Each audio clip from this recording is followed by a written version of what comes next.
Hi friend, railway ने NTPC CBT 1 का result बनाने में बड़ी मिस्टेक की है। एक तो उन्होंने 20 गुना कैंडिडेट्स को लेने की बात कही थी और 20 गुना उन्होंने रोल नंबर छाप दिया।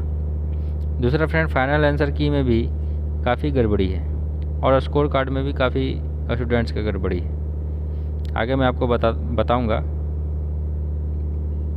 अब ये देखिए, फाइनल आंसर की में एक सवाल आया है 27 मार्च 2021 का 10:30 से 12 का जो शिफ्ट है उसमें। क्वेश्चन नंबर 53, हड़प्पा सभ्यता किस नदी के तट पर स्थित थी? इसका आप गूगल कीजिए, एनसीईआरटी की बुक में जाके पढ़िए, हर जगह रावी नदी बताया गया है। और ताज्जुब की बात यह है कि रेलवे ने जो फर्स्ट आंसर की जारी किया था उसमें रावी नदी ही सही बताया था, लेकिन जो फाइनल आंसर की जारी किया उसमें उन्होंने सिंधु नदी को सही बताया। अब जो स्टूडेंट्स का सही आंसर मार्क क्या है उन्हें 1 मार्क्स मिलना चाहिए, लेकिन उन्हें इनके लिए 0.33 मार्क्स काटा गया, तो उनका टोटल नुकसान 1.33 मार्क्स का हो गया फ्रेंड। जबकि रिजल्ट में 0.1 और 0.2 मार्क्स भी से भी कितने स्टूडेंट्स का सिलेक्शन नहीं हुआ, वहाँ पे 1.33 मार्क्स का वेरिएशन जो कहाँ तक सही है?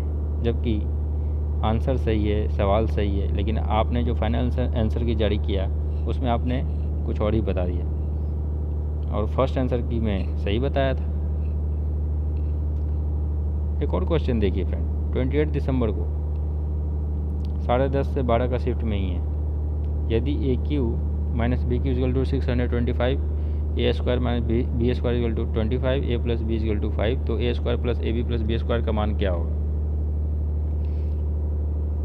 तो A square minus B square equal to 25 दिया है, A plus B A minus B equal to 25 हो जाएगा। ए प्लस बी का मान यहाँ 5 है, यहाँ 5 हो जाएगा, A minus B 25, A minus B equal to 5 हो गया, A minus B equal to 25/5 5 आ गया। अब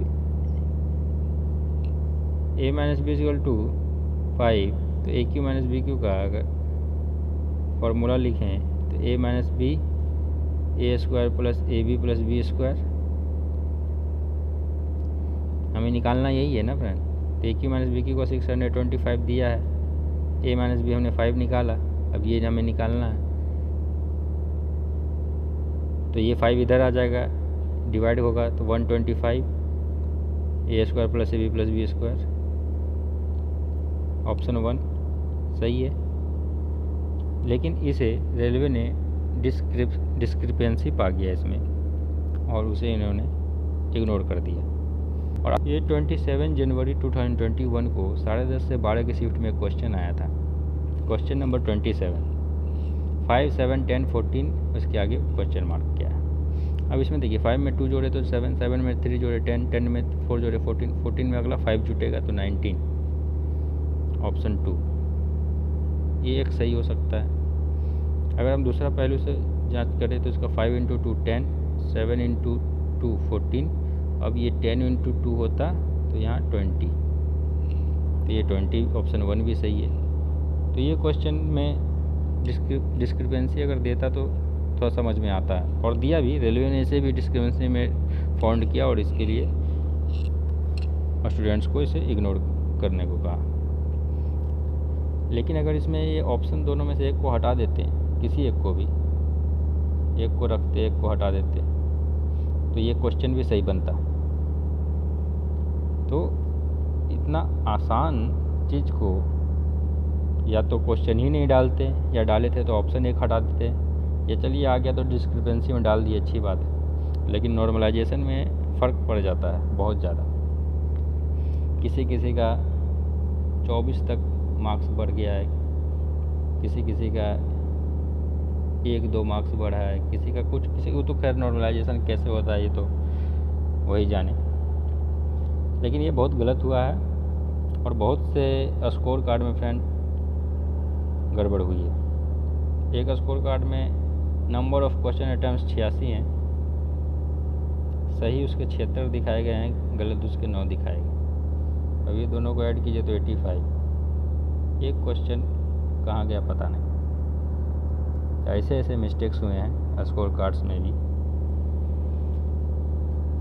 तो ये रेलवे से ऐसे ही कोई भी उम्मीद नहीं करता है, क्योंकि वो एक जिम्मेदार संस्था है। तो इसके लिए आवाज़ उठनी चाहिए और सारे स्टूडेंट्स को मिलकर उठाना है, नहीं तो अगली बार भी हो सकता है रेलवे आगे ग्रुप डी का एग्ज़ाम भी है, ऐसा ही कुछ करे। तो इसके लिए आवाज़ उठाना है। धन्यवाद।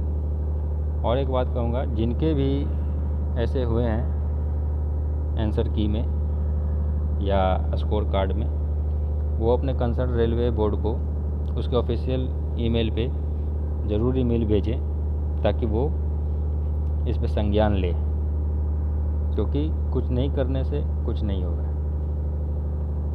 आगे देखते हैं क्या होता है। धन्यवाद।